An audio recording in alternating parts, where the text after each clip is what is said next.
declare the Code of Conduct for Political Appointees duly launched.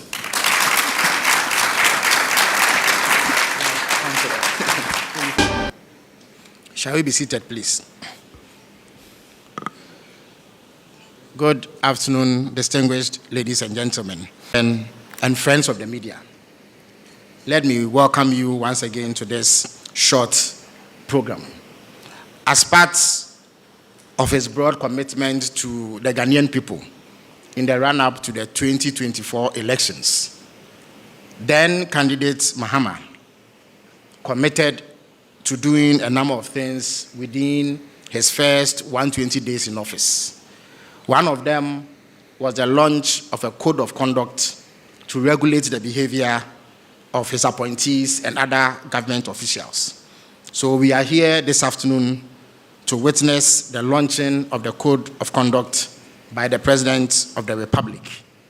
So without wasting any time, let me right away invite the Chief of Staff to make some brief remarks before we continue. Thank you very much. Your Excellency the President, senior government officials, honorable ministers, deputy ministers, and staffers. My work here is very simple, just to pave the way for His Excellency to launch the Code of Conduct. But before then, I just want to draw attention to one thing. An aspect of governance is like running a boarding school. There needs to be checks and balances, rules and regulations that tells you don't walk around during prep hours. The same thing applies to what we're doing here. And so I will encourage each and every one of you, once you get your copy, to study it just like your Bible. Because there shall never be any excuse for whatsoever when you cross the line. And Mr. President, with your indulgence, let me tell them a little story. Colleagues, the only time you will not be able to reach the president is when we are about removing you. I've heard some of you say, oh, he's my friend, I go to his house. Trust me, even if you meander your way to reach him through his driver, his ADC, the president will tell you, as for this Julius, this issue came up, and I told him to wait. Look at what he's done. But he's written the letter already. So, my colleagues,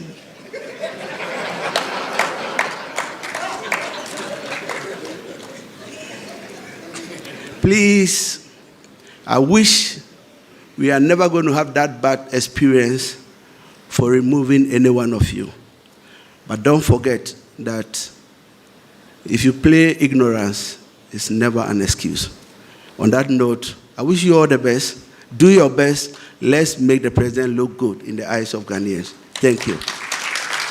Deputy ministers, members of the Council of State, presidential staffers, head of agencies, distinguished guests, ladies and gentlemen. In my 120-day social contract with the people of Ghana, I pledged to restore discipline, integrity, and accountability into our governance.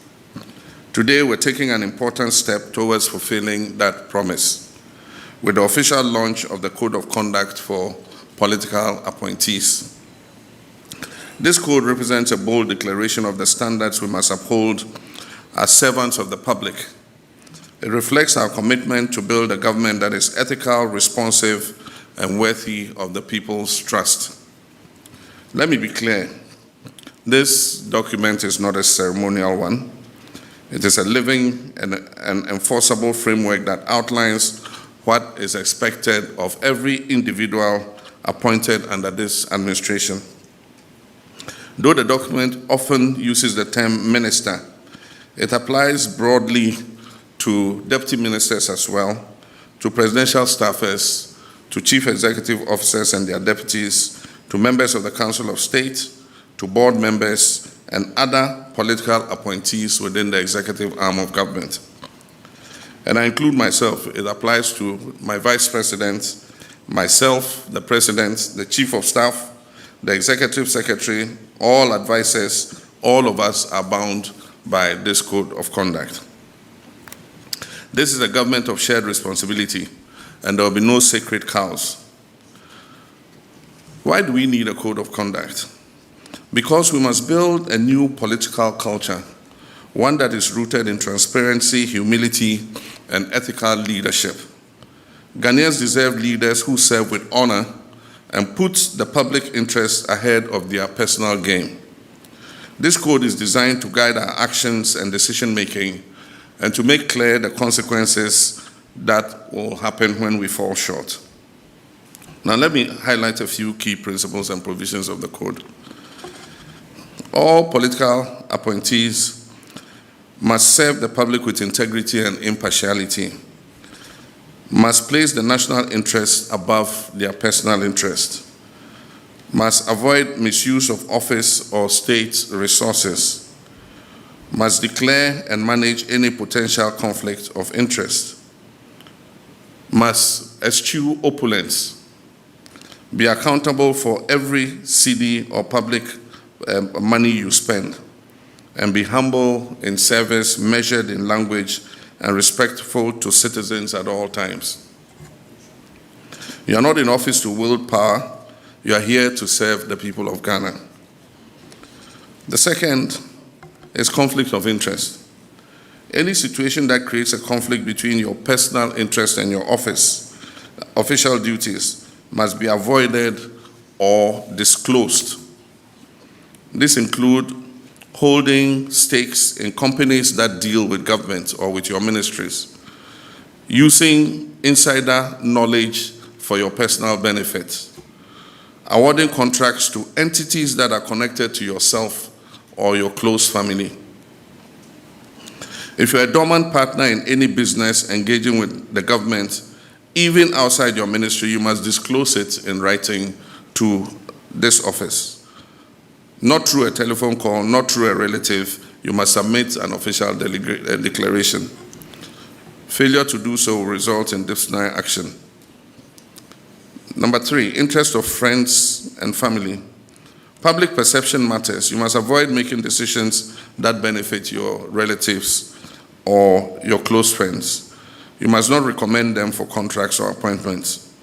If your actions give even the appearance of bias, you compromise the integrity of your office. Number 4, gifts and hampers. We all know our cultural fondness for gifts, but we must now draw a clear line between appreciation and influence. Appointees are prohibited from accepting gifts or favors, especially from companies or individuals with interest in governmental decisions. If a gift is received during an official engagement and its estimated value exceeds 20,000 Ghana cedis, it must be declared. And upon leaving office, the gift must be surrendered unless expressly permitted to retain it by the President.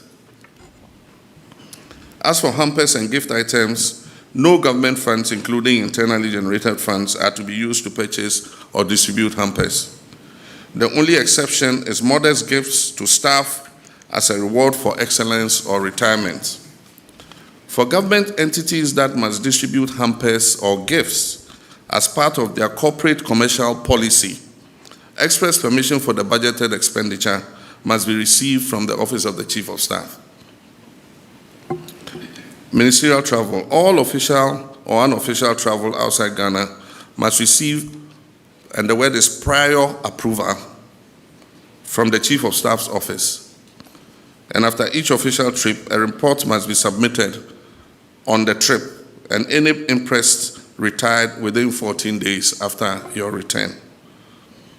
Where government is footing the bill, the trip must be necessary, it must be budgeted for, and aligned with national priorities. Retroactive approvals will no longer be entertained. Prohibition on purchasing state assets. No political appointee under this administration is permitted to purchase state assets, whether land, vehicles, shares, or buildings, directly or indirectly. If you attempt to do so and you are found out, your appointment will be terminated. We are here to protect the national interest, not to help ourselves to the national purse. Sanctions for violation. The code sets out consequences for breach, public apology, from public apology to reprimand to suspension to resignation or ultimately termination. Let me assure you that these sanctions are not cosmetic, they will be enforced. And I will not hesitate to act firmly and decisively no matter who is involved.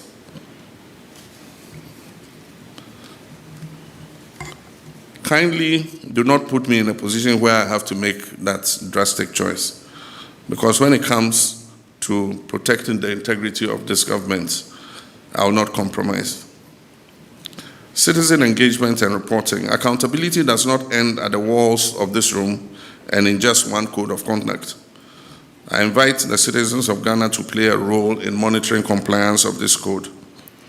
A portal will be created for the public to report suspected breaches with guarantees of confidentiality and impartial investigation.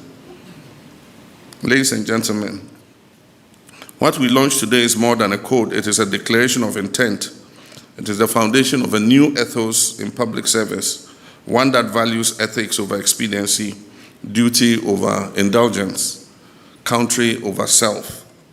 We're here to serve and will serve with honor. On the 18th February 2025, I set a deadline of 31st March 2025 for all appointees who are taking office or being nominated at the time to declare their assets. An update provided by the Auditor General to my office indicates that some of you failed to meet that deadline. For all those who were appointed or nominated before 31st March 2025 and failed to meet the deadline, you are to forfeit 3 months of salary to be donated to the Ghana Medical Trust Fund, named after me, Mahama Cares. In addition to 1 month's salary that I've asked all appointees to donate to the Mahama Cares Trust Fund. So it means that those who omitted to declare assets by the date, you are paying 4 months' salary to Mahama Cares. However, if by close of day Wednesday, 7th May 2025, any of you still fails to declare your assets, count yourself automatically dismissed. The assets declaration regime is an important mechanism to check corruption and abuse of office, and it must be respected by all. My brothers and sisters, this is a very strict code, I must admit.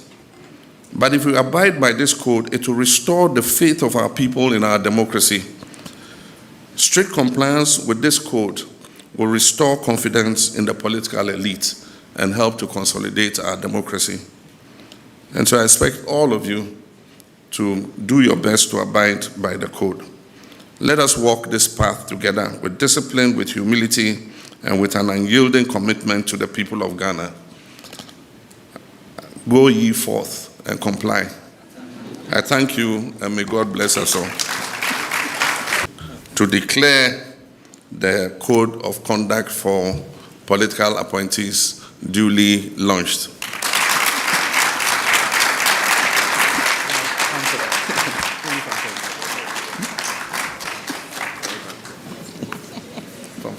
Thank you very much, Your Excellency, and the senior government officials. Shall we all rise as the national anthem is rendered?